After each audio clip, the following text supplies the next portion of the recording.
Assalamualaikum warahmatullahi wabarakatuh. Perkenalkan, saya Arazak Hesa, NIM 1804307 dari jurusan akuntansi, Fakultas Ekonomi Universitas Negeri Padang. Baik, pada kali ini saya akan menjelaskan tentang pemahaman saya mengenai lanjutan materi perkuliahan di mata kuliah pengantar kewirausahaan. Pada kali ini saya akan membahas tentang bisnis plan atau perencanaan usaha. Bisnis plan atau perencanaan usaha merupakan satu dokumen yang harus dipersiapkan oleh seorang bisnismen sebelum melaksanakan kegiatan bisnisnya. Jadi, jauh sebelum kegiatan bisnis yang dilakukan seorang bisnismen, mereka sudah mempunyai yang namanya suatu dokumen atau perencanaan, atau disebut juga dengan bisnis plan. Selanjutnya, elemen-elemen yang terdapat dalam perencanaan usaha atau bisnis plan. Yang pertama yaitu deskripsi bisnis. Deskripsi bisnis ini menyediakan ide yang jelas tentang apa usaha kita, apa yang dilakukan, dan bagaimana usaha yang kita jalankan tersebut akan beroperasi. Yang kedua, ceruk pasar. Bagian ini menggambarkan rencana target pelanggan, lingkungan yang lebih besar di mana bisnis kita akan beroperasi dan mengapa lingkungan ini adalah layak. Yang ketiga, strategi pemasaran. Yaitu membuat strategi pemasaran yang sukses adalah semua tentang menangani 5P. Yang pertama, produk. Produk apa yang akan kita jual ke pelanggan.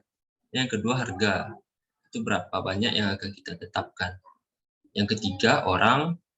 Itu apa target pasar kita. Yang keempat, tempat. Tentang bagaimana barang dan jasa yang kita produksi dapat didistribusikan. Yang kelima, promosi, yaitu tentang bagaimana kita akan membiarkan pelanggan potensial tahu tentang barang dan jasa yang kita distribusikan. Elemen terakhir yaitu keuangan. Idealnya, ini termasuk produksi dari beberapa bentuk, termasuk laporan laba rugi, laporan analisis arus kas, dan analisis impas. Itu tentang perkiraan titik di mana pendapatan yang diterima sama dengan biaya menghasilkan pendapatan itu.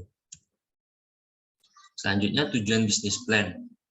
Menyusun bisnis plan sangat penting dilakukan karena memiliki beberapa tujuan utama yang dapat menentukan bisnis kita ke depannya.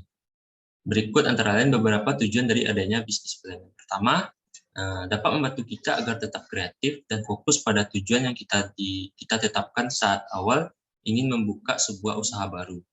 Yang kedua, sebagai alat untuk mencari dana, sehingga kita dapat mengatur keuangan dan berhasil dalam menjalankan bisnis yang kita jalankan. Yang ketiga, mempermudah untuk menjalankan usaha dengan mengetahui langkah-langkah praktis dalam menghadapi persaingan dan membuat promosi. Sehingga hal ini usaha yang akan kita jalankan akan lebih efektif dan menghasilkan keuntungan. Selanjutnya, ciri-ciri dari bisnis plan atau perencanaan usaha. Jadi ciri-ciri ini bisa kita jadikan sebagai pedoman untuk mendesain rencana yang kita punya atau bisnis yang akan kita buat. Yang pertama, perencanaan usaha atau bisnis plan itu baru akan dianggap baik ketika kita fokus pada visi, misi, dan tujuan termasuk kegiatan usaha yang akan kita lakukan. Jadi setiap pengusaha-pengusaha baru atau mereka yang mempunyai keinginan untuk membuka suatu usaha, pasti mereka akan mempunyai visi dan misi dan tujuan yang jelas. Yang kedua, dalam perencanaan usaha baru dikatakan baik ketika memiliki rasionalitas dan faktual yang harus masuk akal. Yang ketiga, perencanaan usaha itu memang dipersiapkan untuk tindakan yang berkelanjutan, serta mempertimbangkan kondisi dan mampu memprediksi pada keadaan di masa yang akan datang. Baik, sekian presentasi saya pada pertemuan kali ini. Jika ada kurang dan salah saya memohon maaf. Wabillahi taufiq wal hidayah. Wassalamualaikum warahmatullahi wabarakatuh. Terima kasih.